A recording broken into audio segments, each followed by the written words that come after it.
Synthetic division के बाद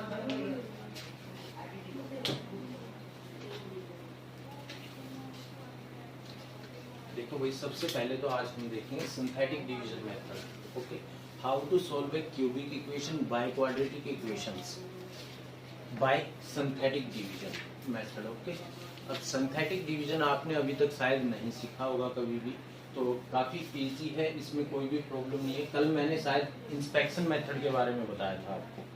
अगर हमें कोई एक रूट पता चल जाता है इसका, तो आफ्टर दैट हम क्या करते हैं, उस वैल्यू को एक फैक्टर की कंडीशन में कन्वर्ट करते हैं and after that divide by this. Okay, तो उससे हम इसे डिवाइड कर देते हैं, तो हमें सेकंड डिग्री इक्वेशन मिल जाती है। ठीक है ना बात। अब सिमिलर मेथड है ये, इंस्पेक्शन मेथड से ही बना है सिंथेटिक डिवीजन मेथड। ओके, अब देखो फर्स्ट तो हमें ये तो देखना ही पड़ेगा कि इंस्पेक्शन मेथड से कि इसमें कोई एक रूट पता चल जाए, हमें किसी एक रूट का पता चल जाता है, तो देन हम क्या करते हैं, यहाँ पे देखो x is equal to 1, satisfy that equation. x is equal to 1 रखते हैं तो इसको सेटिस्फाई कर रहा है वो। ठीक है ना बात। लेकिन हमने कल क्या सीखा था कि x minus 1 is equal to 0 is the root of that equation. हमने ये देखा था कि x minus 1 is equal to 0 is a root of that equation. इस इक्वेशन का रूट है वही हमारे पास ये, तो हमने इससे इसको डिवाइड कर दिया था, तो सेकंड डिग्री इक्वेशन मिल गई। वही सिमिलर मेथड है यहाँ पे, x is equal to 1 put करते हैं तो वही हमें क्या मिल रहा है यहाँ पे 1 plus 9 minus 1 minus 9, that means satisfied that equation. That means x is equal to 1 is a root of that equation. Understand. अब देखते हैं बाय सिंथेटिक डिवीजन। देखो coefficient of highest degree term, coefficient of less than 1, ये सभी के coefficients हैं, हम इन्हें नोट करते हैं 1, 9, -1 एंड -9। ओके, सेम मेथड है वैसे ही, लेकिन थोड़ा सा और शॉर्ट हो जाता है। तो किससे डिवाइड कर रहे हैं भाई हम यहाँ पे 1 से। Understand how to apply synthetic division. Okay, तो जो भी हमारे पास कभी भी क्यूबिक इक्वेशन है, तो फर्स्ट जो टर्म रहेगी वो एज इट इज रहती है हमारे पास। अंडरस्टैंड, ये बात आ रही है समझ में। जो फर्स्ट टर्म है हमारे पास एज इट इज रहती है and after that multiply by this 1। Similar जो साइंस है हमारे पास वो एज इट इज रहेंगे भाई, यहाँ पे 9 plus 1 10। Okay clear. This into this again we get 10, now we get 9, 9 into 1 positive 9। Understand. अब जैसे ही हमने इसे इन कोफिशिएंट्स को 1 से डिवाइड करना स्टार्ट किया, देखो फिर से बताता हूं मैं। Step first, we write the all coefficients. हम क्या करेंगे, सभी कोफिशिएंट्स को लिखेंगे। यहां से स्टार्ट करते हैं क्योंकि ये कंप्लीट क्यूबिक इक्वेशन है। नॉन कंप्लीट क्यूबिक इक्वेशन कब होगी, मान लेते हैं हम, जैसे कि सेकंड डिग्री फॉर्म वहां से नहीं मिलेगी हमें, जैसे कि फर्स्ट डिग्री नहीं मिलेगी। अंडरस्टैंड, तो वो अनकंप्लीट इक्वेशंस कहलाती हैं हमारी। ठीक है ना बात। अब ये कंप्लीट इक्वेशन फॉर्म है हमारे पास। x इज इक्वल टू 1 हमने इंस्पेक्शन देख लिया, एक रूट मिलना चाहिए हमें। आफ्टर दैट कोफिशिएंट ऑफ, इन सभी के मैंने कोफिशिएंट लिख लिए हुए 1, 9, -1 एंड कांस्टेंट इज -9। अंडरस्टैंड, यहाँ तक की बात आ गई होगी भाई सभी को समझ में। आफ्टर दैट हमें किससे डिवाइड करना है भाई, 1 से। इन ईच क्वेश्चन जो सिंथेटिक डिवीजन हम अप्लाई कर रहे हैं, जो भी फर्स्ट टर्म होगी ना हमारे पास, वो एज इट इज रखेंगे हम यहाँ पे। हर एक क्वेश्चन में 1 से डिवाइड करेंगे नहीं, जो उसका root 1 is the root of that equation. अगर इस इक्वेशन का रूट होता 2, तो देन वी डिवाइड बाय 2।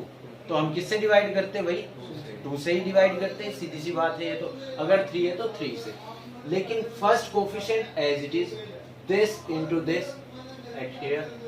अब हम क्या करते थे, डिवाइड में साइन चेंज करते हैं भाई हमेशा, लेकिन यहाँ पे वो नहीं होगा। यहाँ पे साइंस चेंज नहीं होंगे, as it is 9 plus 1 10, this into this 10 minus 1 9 and this into this 9। Okay, तो अब जो हमारे पास रिमेनिंग बचा है ना, it's a second degree equation. तो ये कौन सी इक्वेशन आ गई हमारे पास, second degree equation in the form of sequence में लिखते हैं। देखो कोफिशिएंट 1 है तो x square plus 10x plus 9 is equal to 0. That means it is a factor of that equation. Clear है? ये बात तो आगे होगी ना सभी को समझ, ठीक है? तो अब हम क्या करेंगे, by factorization method, by alpha beta method हम किसी से भी इसे सॉल्व कर सकते हैं। X square plus 9x plus 9 is equal to 0, x plus 9 x is equal to -1 and -9 is your result. Understand? So -1, -9 and 1, these are 3 roots. Understand?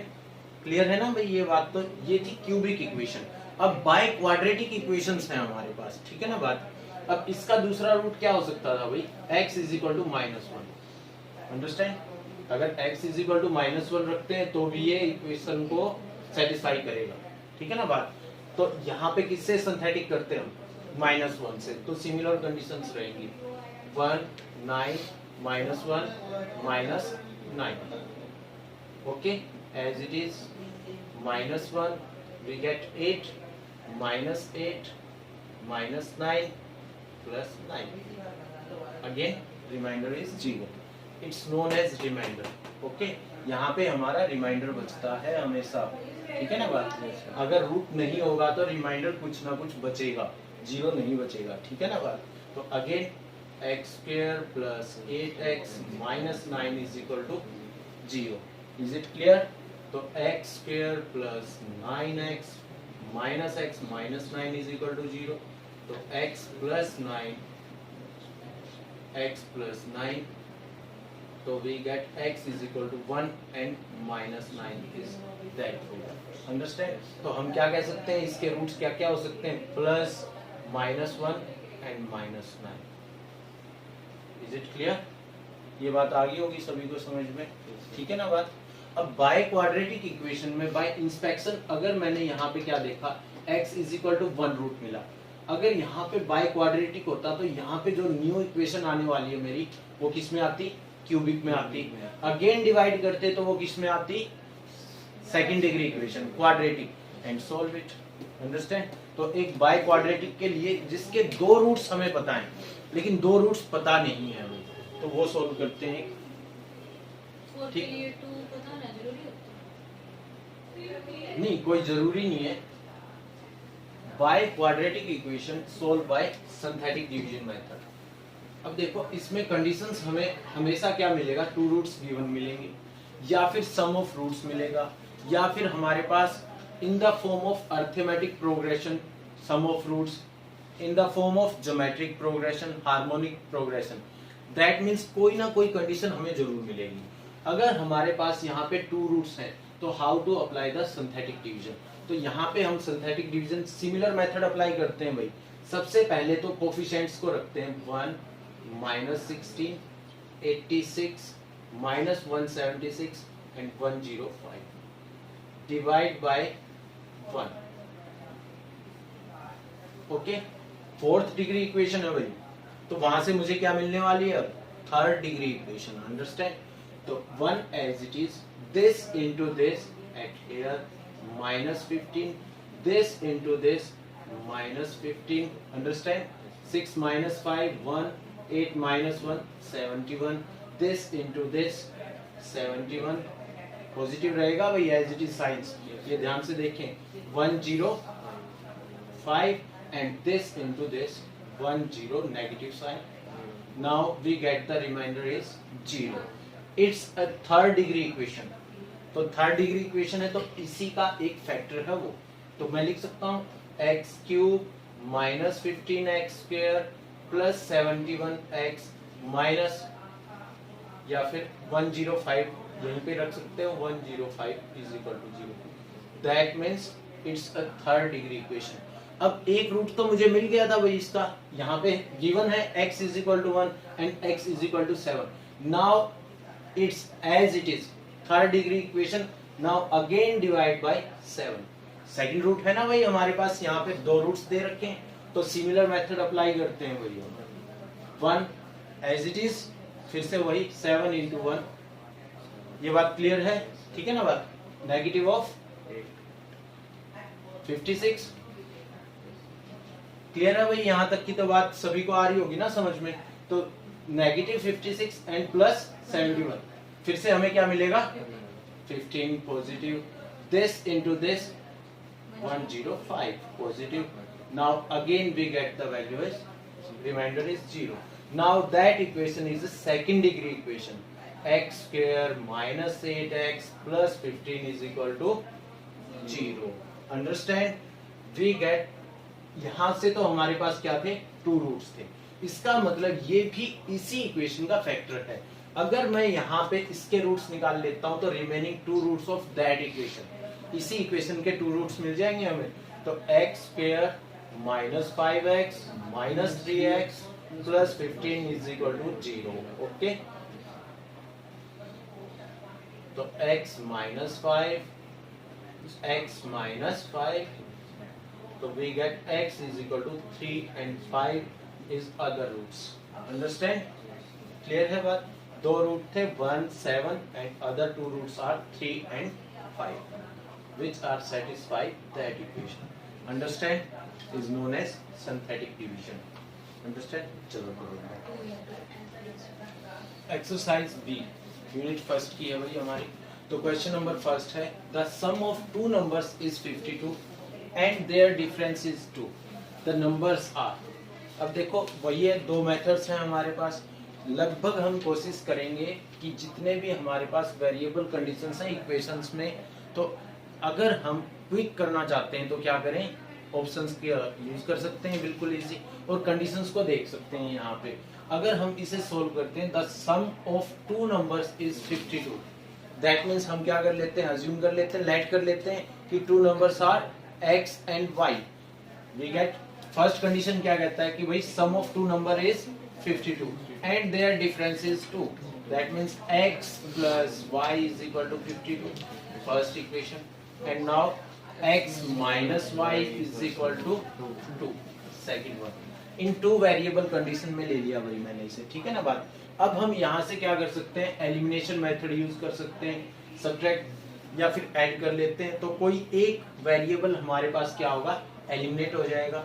तो हम क्या करते हैं? Add first and second and we get 2x is equal to 54, x is equal to 54 by में 2, we get 27.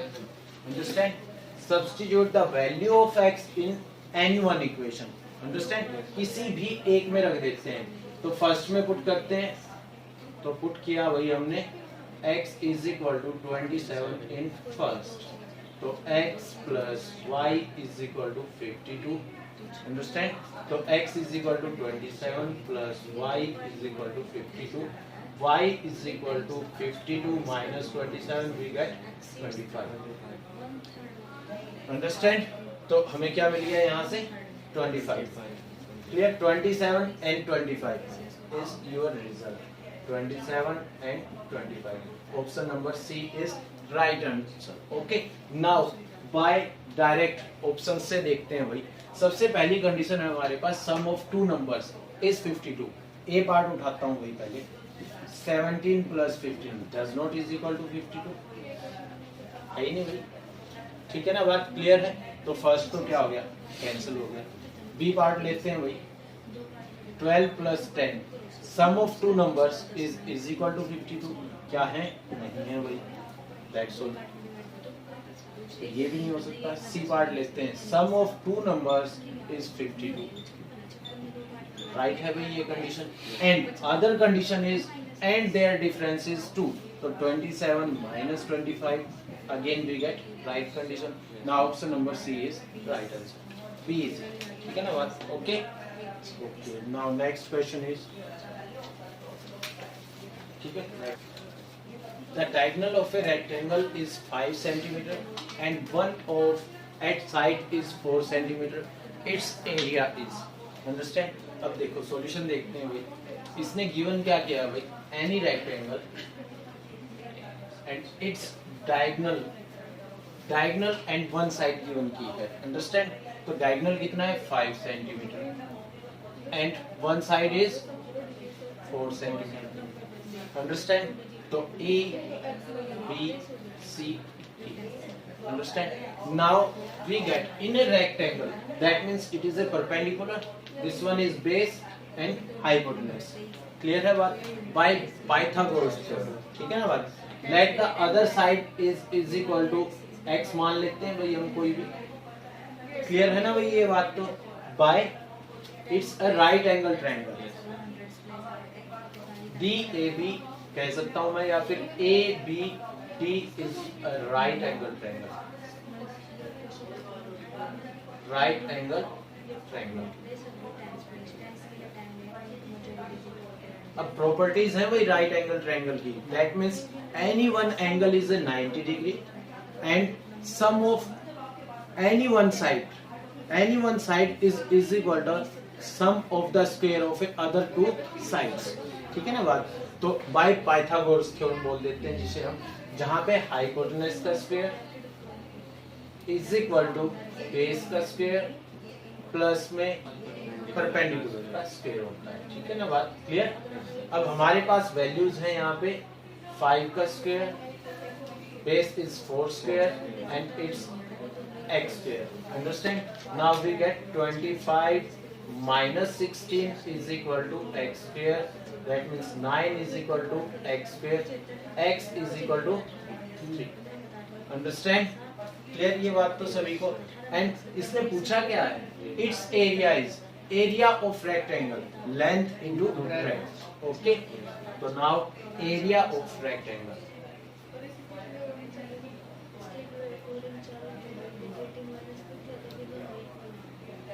Length into breadth. Okay? अब length कितनी है भाई हमारे पास इसकी? ठीक है ना बात? यहाँ पे वैल्यू कितनी आ गई हमारे पास? 3. ठीक है ना बात? साइड्स L into B बोल सकते हैं. ठीक है ना बात? तो that means 3 into 4. We get 12 square results. Okay? We get the result 12 square results. Now B is your right answer. Is it clear? आगे होगी बात समझ में? चलो तो नेक्स्ट. तो देखो डिवाइड 56 into 2 parts. 56 को हमें 2 parts में डिवाइड करना है.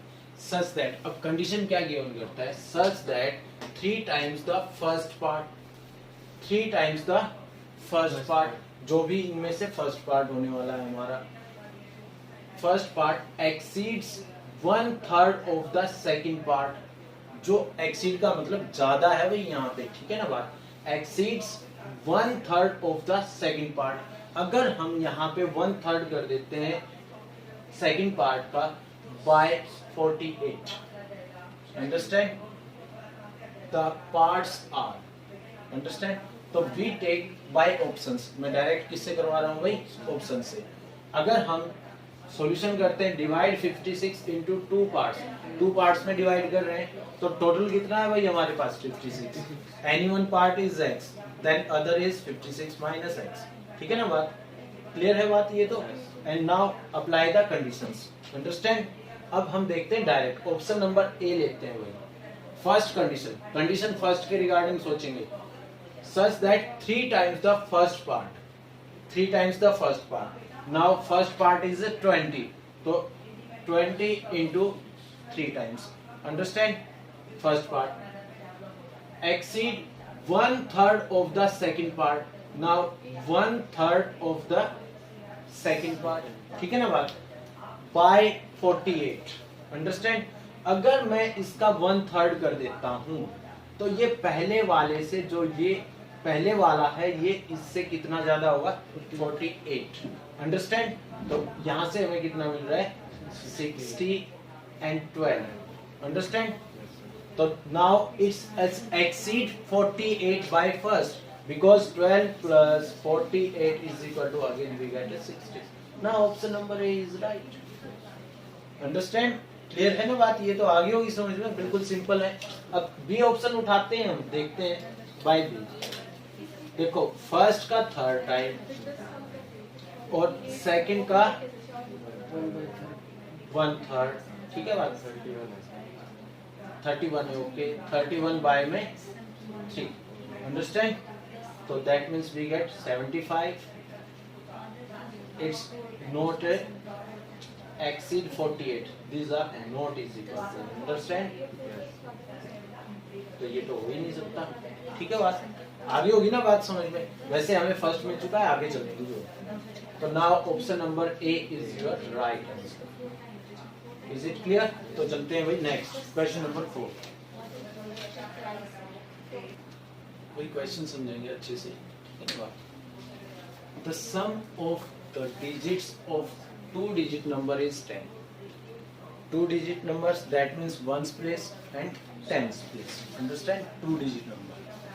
If 18 be subtracted from it, यदि 18 इसमें से subtract कर दिया जाए, the digits in the resulting number will be equal. That means digit हैं जो resulting number मुझे मिलने वाला है, उसके digits will be equal. वो दोनों सेम आ जाने चाहिए। बिल्कुल सिंपल है कंडीशन, ठीक है ना बात। तो फर्स्ट कंडीशन क्या दे रहा है हमें, ये कह रहा है कि फर्स्ट कंडीशन में डिजिट्स का सम कितना है भाई हमारे पास, x plus y is equal to 10. Understand? And second condition, if 18 be subtracted from it, यदि 18 सब्ट्रैक्ट कर दिया जाए तो फर्स्ट वंस प्लेस मैंने ये लिया, टेंस प्लेस ये लिया, ठीक है ना बात। Once place number is x and tens place is number is y, तो then the complete two digit number is x plus 10y, ठीक है ना बात। दोनों तरफ से चलते हैं, ठीक है ना बात। Once place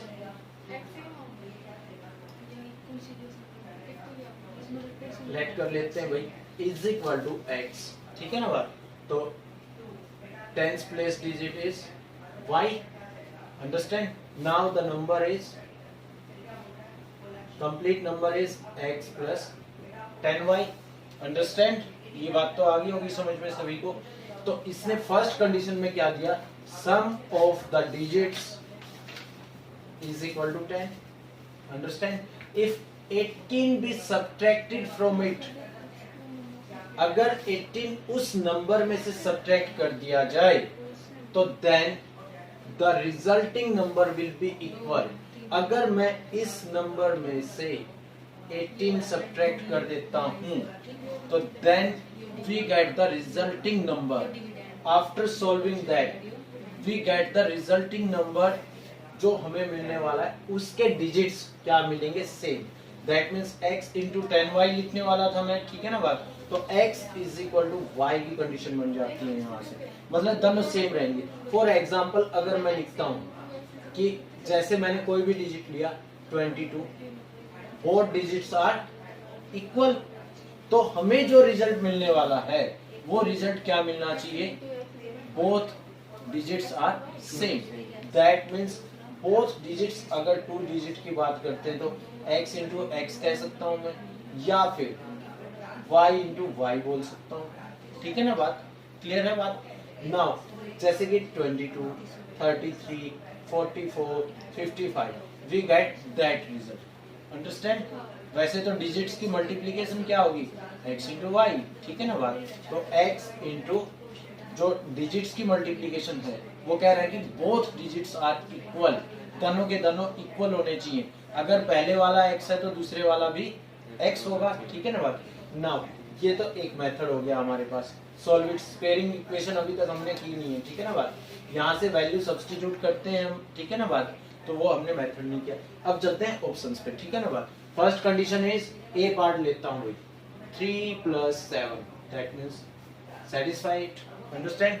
And now if 18 be subtracted from it, तो 37 minus 18, then we get the resulting number. Then the digit in the resulting number will be equal. दोनों के दोनों नंबर क्या होने चाहिए हमारे पास, इक्वल होने चाहिए। ये बात समझ में आ रही है ना सभी को, क्लियर है बात। तो यहाँ से कितना आया, 19। That means both digits are not equal, not equal digits. Understand? Now A is neglect.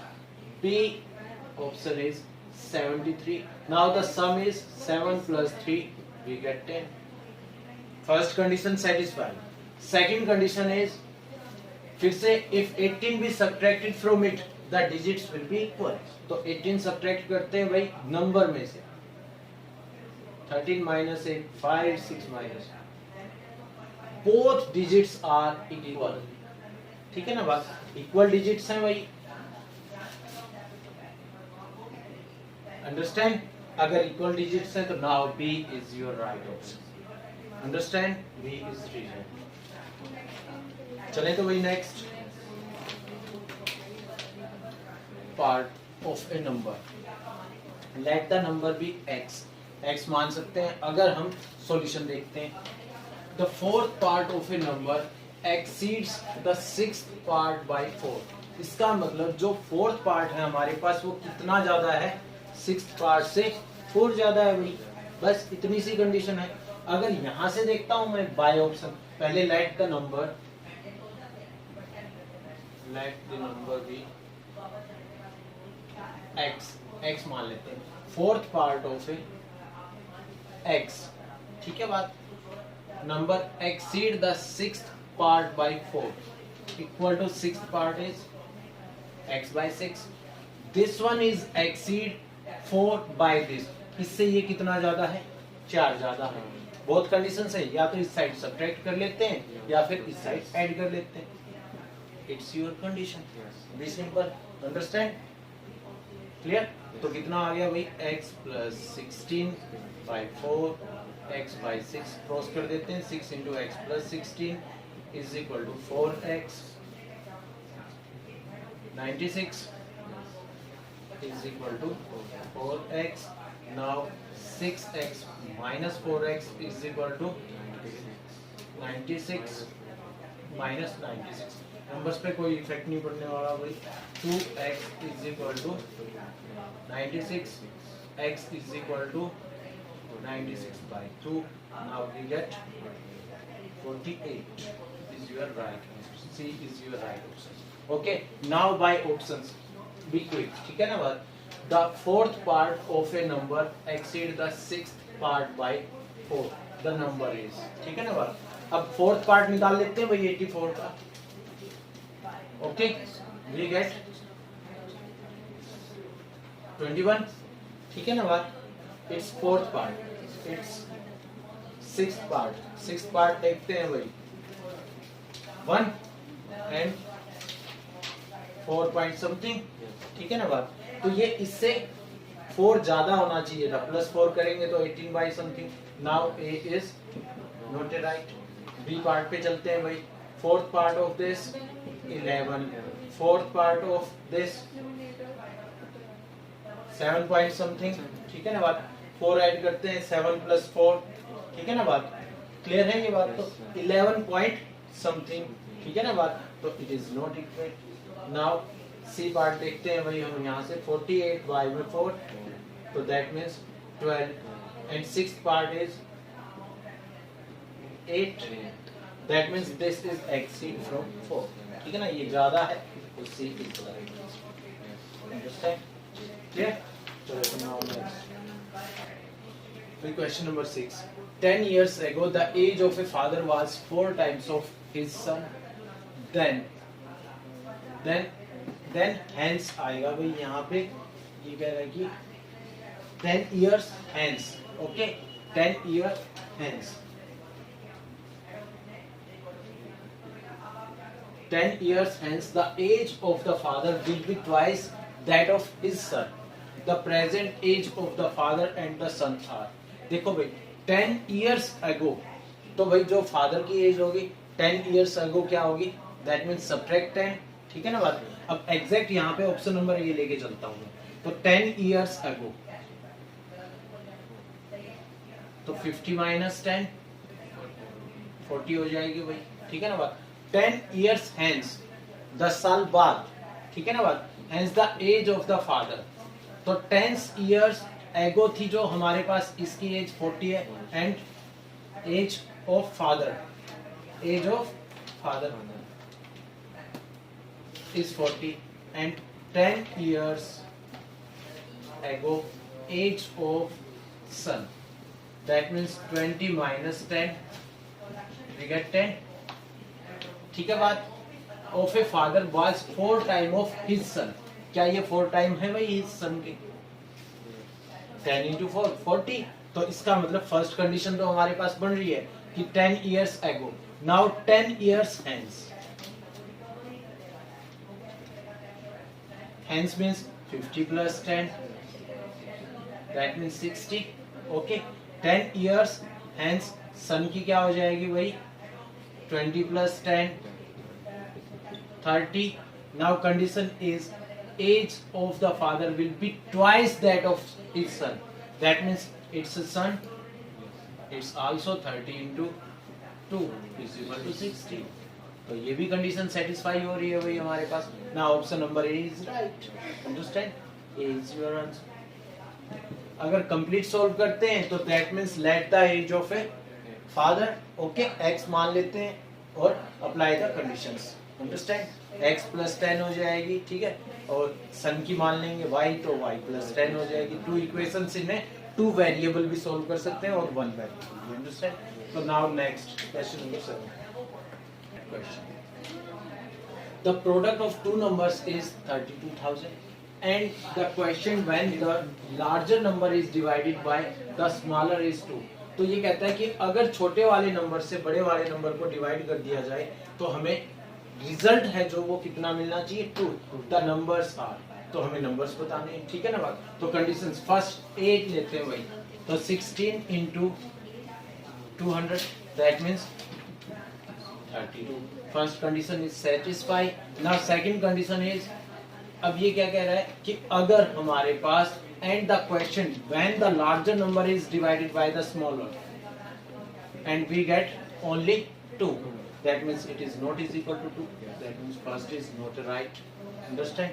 Now B part, 160 and 20 है भाई हमारे पास. Product of that number is also is equal to, first condition satisfy हो रही है भाई हमारे पास. Second, the larger number is divided by smaller and we get कितना मिलना चाहिए था? 2. Does not is equal to 2. Understand? Now C part, 60 into 30, it's not equal to 30. 200, that means first condition ही रह गई यहाँ पे. Now option number D.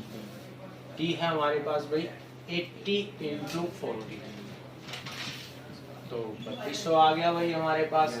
Now the larger number is divided by smaller, we get 2.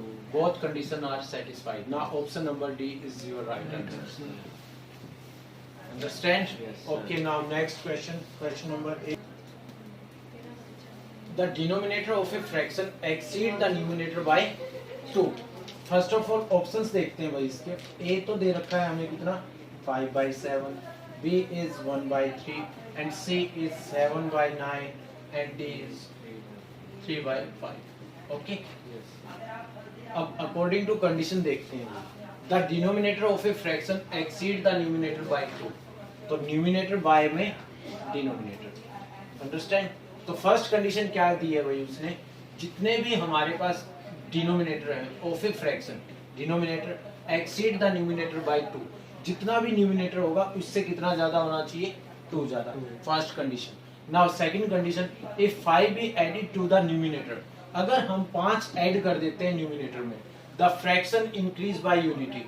जो भी हमारे पास 5 add करने पर fraction है ना, इनमें से 1 ऐड करने पर फ्रैक्शन इंक्रीजेस बाय यूनिटी. इस फ्रैक्शन को प्लस यूनिटी कर देते हैं तो वह रिजल्ट एज इट इज आ जाना चाहिए हमारा. ठीक है ना बात? ऐड करने पर 5. अंडरस्टैंड? तो ऑप्शन नंबर ए लेते हैं भाई. First condition, numerator is, that means denominator is exceed by numerator 2. तो फर्स्ट कंडीशन 5 है, 5 प्लस 2, दैट मींस 2 ज्यादा है भाई. फर्स्ट कंडीशन सेटिस्फाई होगी हमारी. ठीक है ना बात? Second condition, if 5 be added to the numerator, अगर मैं क्या करता हूँ 5 ऐड कर देता हूँ इसमें. अंडरस्टैंड? क्लियर? तो हमें कितना मिल रहा है? 5 बाय में 12. तो ये कहता है कि जो मुझे मिला ना, जो मेरा फ्रैक्शन था उसमें एक यूनिटी इंक्रीज है, तो that means it's equal to आना चाहिए 5/7 प्लस 1. न्यूमिनेटर में नहीं ऐड करना था. हाँ हाँ, 5 भी एडेड टू द न्यूमिनेटर में ऐड करना है भाई, नॉट इन डिनोमिनेटर, अंडरस्टैंड। तो +5 दैट मींस 10/7। ओके, और अब जो मुझे ये रिजल्ट है इसमें अगर मैं 1 ऐड कर देता हूं तो that means it is also equal to this, but it's 12/7, तो नॉट इक्वल। तो second condition not satisfy, A is not A right answer. Okay, B part पे चलता हूं। 1/3 गिवन किया भाई, it is exceed from numerator is 2, तो ये 2 ज्यादा है हमारे पास, तो फर्स्ट कंडीशन इसकी सेटिस्फाई हो रही है। नाउ ऐड 5, अंडरस्टैंड, ऐड किया तो कितना आ गया भाई 6/3, that means we get 2, understand. अगर इसमें 1 ऐड कर देते हैं तो इक्वल आना चाहिए, तो 4/3, understand, not is equal to 2, that means B is wrong. Now see 7/9, तो साफ दिखाई दे रहा है 7/9, तो कितना है, इट इज एक्सीड 2, अंडरस्टैंड, तो 2 ज्यादा हो गया हमारे पास यहाँ पे, तो first condition is satisfied. Second condition देखते हैं हम, सेकंड कंडीशन में क्या कंडीशन दे रहा है भाई हमें कि 7 विल बी 8, अंडरस्टैंड, तो वी गेट 12/9। तो जो पहले हमारे पास फ्रैक्शन था 7/9, अगर 1 ऐड कर देते हैं तो इक्वेट आना चाहिए, ठीक है बात, 7 + 9/9, अंडरस्टैंड, तो 12/9 does not is equal to 16/9, so C is also wrong. Now D, take 3/5, first condition is satisfied because denominator is more than 2 from numerator, 2 ज्यादा है, तो फर्स्ट कंडीशन हमें मिल रही है यहाँ पे। सेकंड कंडीशन क्या है भाई हमारे पास, अगर हम न्यूमिनेटर में 5 ऐड कर देते हैं तो वी गेट 8/5, अंडरस्टैंड, तो that given fraction is increasing 1, तो एक ज्यादा होगा हमारे पास वहां पे, तो 3/5 + 1, तो वी गेट 8/5, both are equal, understand, तो option number D is your right answer. Clear? Now question number 9। Okay, 3 persons, Mr. Roy, Mr. Paul and Mr. Singh together have rupees 51। 3 persons के पास टोटल रुपीस कितने हैं भाई हमारे 51 rupees हैं। Mr. Paul has rupees 4 less than Mr. Roy and Mr. Singh has got rupees 5 less than Mr. Roy। अब एक बात देखना, कॉमन कंडीशन क्या मिल रही है हमें, मिस्टर पाउल के पास भी किससे कम है, रॉय से, और मिस्टर सिंह के पास भी किससे कम है, मिस्टर रॉय से। They have the money age, clear है बात भाई। तो हम किसको लेट करते हैं यहाँ पे, let mister Roy have money, x मान लेते हैं भाई उसके पास थी, ठीक है ना बात, अकॉर्डिंग टू कंडीशन चलते हैं अब हम यहाँ पे, ठीक है ना बात। टोटल तो मेरे पास कितने हैं 51।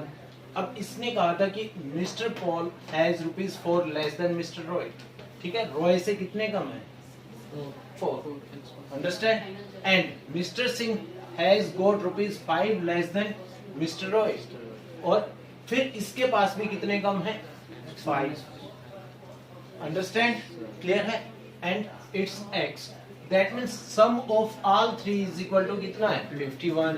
Now x plus x minus 4 plus x minus 5 is equal to 51। ये बात क्लियर है भाई, सभी को आगे होगी ना बात समझ में। तो x वेरिएबल्स को इकट्ठा करते हैं, -9 51, 3x is equal to 51 plus 9, 3x is equal to 60, x is equal to 60/3, that means 20। Okay, तो x के पास कितने हैं भाई, तो मिस्टर रॉय के पास कितने हो गए 20, तो मिस्टर पाउल के पास कितने हो गए 20 माइनस 4 16, एंड मिस्टर सिंह के पास कितने आ गए यहाँ से 20 minus 5 15। Now 20 16 and 15 is the right option, A is your right answer। Okay, now चलो next।